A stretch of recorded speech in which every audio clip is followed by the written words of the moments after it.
What's up, guys, and welcome back to Waggle Friends English. Today we're talking about contractions. Now, we all know what contractions are. They're two words that we shove together for the sake of pronunciation and speed in English. So you have it and is becomes it. Or you and are becomes your. And of course we have tons of negative ones as well, with has and not becomes hasn't. Or have and not becomes haven't. But what if we told you that there are contractions that we say all the time, but we never write them? Let's talk about it.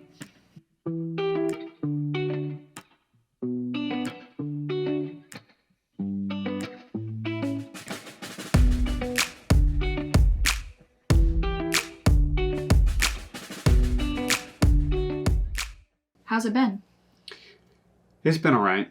Why is it just alright? Just a lot of work lately. It'll be alright, though. Well, good luck with that. Thanks. So in that short blurb of a conversation, you already heard a lot of the contractions that we use as we speak, but we don't actually write them. You can already hear lots of contractions there that are not common to write in formal settings, and especially not in academics or legal or business writing, but it's something that's really common and we use it all the time when we speak. When you're reading a book, especially a formal book, you are seeing language how maybe it's more supposed to be. But when you actually hear people speaking and see the transcription of what they're actually saying, a lot of times we smash words together, and sometimes it can get very confusing. Like triple contractions even, like what do you know and what do you think, or what you up to. And we're going to get into those in another video, but in this one, we're going to talk about some of the confusing things with just smashing just two words together that are not normally contracted in writing. So these are important to know what to write, what you can write properly in your school papers and such, but also things that you need to be listening for and be able to pick up as you're listening to a conversation, but also use them to sound more fluent. The first one that we do sometimes is we take proper noun like names and then we add the verb is and then we contract it together. So instead of saying Derek is on his way, we say Derek's on his way. But when you do write this down, as in you have characters in a book that you want to write down what they say or something like that, it makes it look like the subject is possessing something. So Derek's, as in Derek's thing, Derek's house or Derek's thing. But the way that you know that it's not is because on his way, he can't really possess on his way. So you know that you're instead looking at a verbal contraction with Derek and is smashed together. Obviously, you can see how confusing this can get. So this can happen with pretty much any noun acting as the subject. That's with companies and businesses, that's with birds, it's pretty much anything that is in the subject that is a noun. You can add that apostrophe S that looks normally like it's possessive, but in this case you're actually using it as a verb. Right. I would say that we're more prone to do so with the progressive tenses. So the company's hiring now, or the bird's flying in quickly. This is part of the reason why so many people are so confused and they're like, I understand English when it's spoken by an ESL teacher. I don't understand native English speakers. This is one of the reasons. This also happens with other verbs as well. So for example, my friend will be here soon. I'm using will and I'm making a contraction with will and friend to make friendle, which sounds very funny, but native speakers may not even recognize that they're doing this contraction. It's just a natural thing that people do to smash words and verbs together to make it easier to say. Now, I will say with these subjects, these noun subjects that we're attaching, we tend to not do this in the negative with not. So if I say, my friend will be coming soon, if I want to say my friend isn't coming, okay, then I would say my friend isn't coming. I wouldn't say my friends isn't coming. Even in the future with will not becoming won't, it will contract with itself. We're not going to join it to the main noun in this case. So just keep that in mind. You're going to see this more often in the next examples as well. Speaking of things to not contract, do not contract have or has when they're talking about possession of something. So have and has can be a main verb, meaning you own or possess something, or it can be a modal verb or a helping verb to create the perfect tenses or the perfect progressive tenses. So as a main verb, you could say, I have a dog, but you would not contract that to I've a dog. You might hear that in British English, but we don't really do it in American English. As opposed to that, you could say, I've had a dog for 10 years. Right. So I contracted, I have, added the had, I have had, I've had a dog for 10 years. Right. Or you could say, he's had a dog for 10 years. But you say has had is working together in the present perfect. This is something to keep an eye out for, that he's is not always going to be he and is. So that leads to our next point, that these contractions can be very, very confusing because the apostrophe S, if we're going to write these verbal contractions, it can be he has or he is. So that's where the problem of smashing two words together, we take one letter or one sound from the second word, but has and is end in the same letter, S. And so when we actually make this contraction, it is very much ambiguous of whether or not we're saying he has something or he is something. Right. So he studied English for 10 years versus he is studying English. We say them the same. There's another confusing thing that we do, but again, we do not write this formally, academically, professionally, whatsoever. It's just to capture spoken English on a page, but it's the apostrophe D. So did or would. So for example, how'd you do it? Or how'd you do it? Wait. Oh, this one gets tricky. The only difference there is intonation to convey what we mean. So how would you do it? Or how did you do it? Whoa.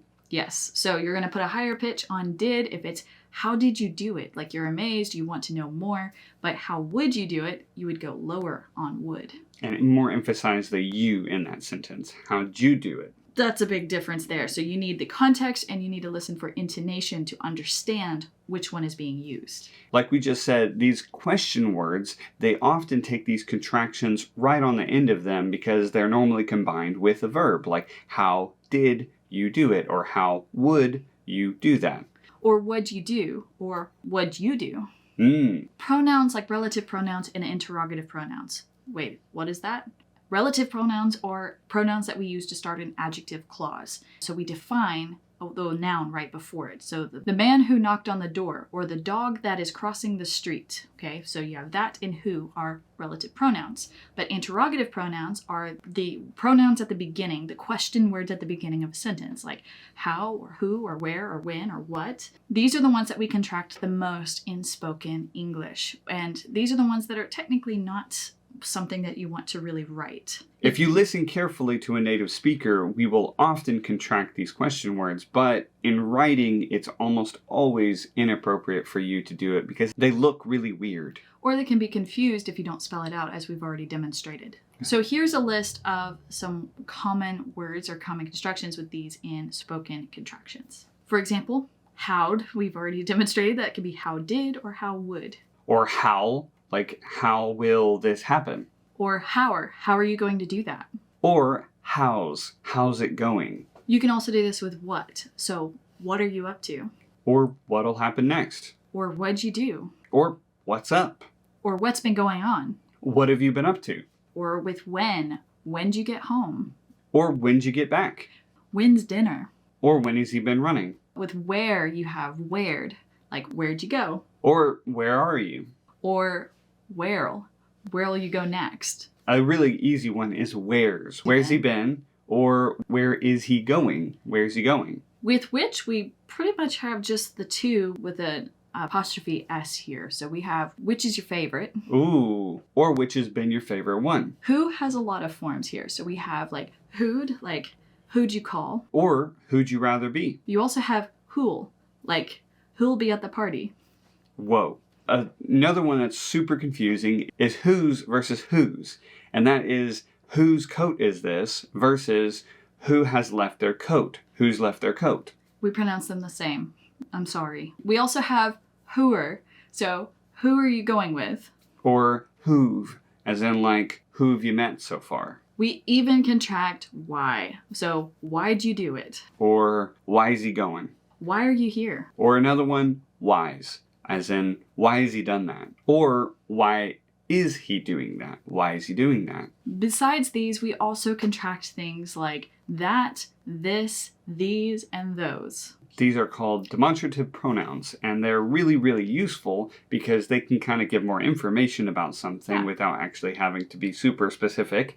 But when you do contractions on them, they get kind of quirky. So for example, that can be that's, so that's over there. Or you can say, that's been a long time. Or you can say that'd, as in that'd be nice. You also have that'll. So that'll take a while. You can say something like this'll be nice. Or you say, this is nice. Or this has been nice. This has been nice. With the plural of what's at hand, we will say these. These are. So we'll say these are. These are great. Or these will be great. These will be great. So for those, we have those'll. Those'll take a long time to finish. So even though there does not count as like a demonstrative pronoun, we're going to tell you because this is something that we use at the beginning of lots of statements and words, like there are or there is. There are deer across the street. So we would say there are deer across the street. We'll say there are deer. Or most commonly that you can find is there is. So there's a dog across the street. Another common set of verbal contractions that we use are things like could've, should've, would've. We also have might've and must've, things of this nature. But in the negative, we can contract these, but we're going to save that for a different video. Another set of pronouns that we often contract are indefinite pronouns, especially with things like somebody. So somebody's out there. Or we say someone. Someone's out there. Or something. Something's out there. Something is out there. Or something's wrong. But with these indefinite pronouns, you have to be very careful because those, for example, are singular. So you are going to give them a singular. You're only going to contract them with is. But in case of all can be are sometimes, or it can be is sometimes. So you have all are coming to the party now, or you have all is well. All's well. So this is something you have to pay close attention to, and we actually go into this quite in depth in our program called Fluency Fast Track in our Become a Pronoun Pro course. Fluency Fast Track is a membership program.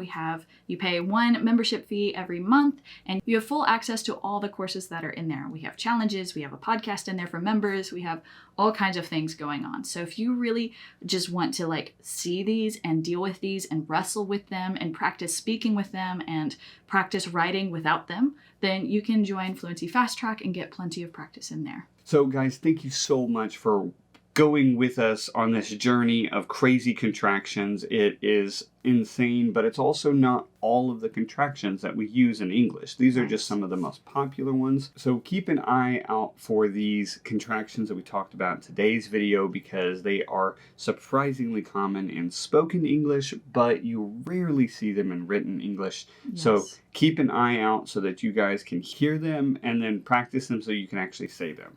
All right, guys, that's it for us today. We'll catch you in the next one. Bye.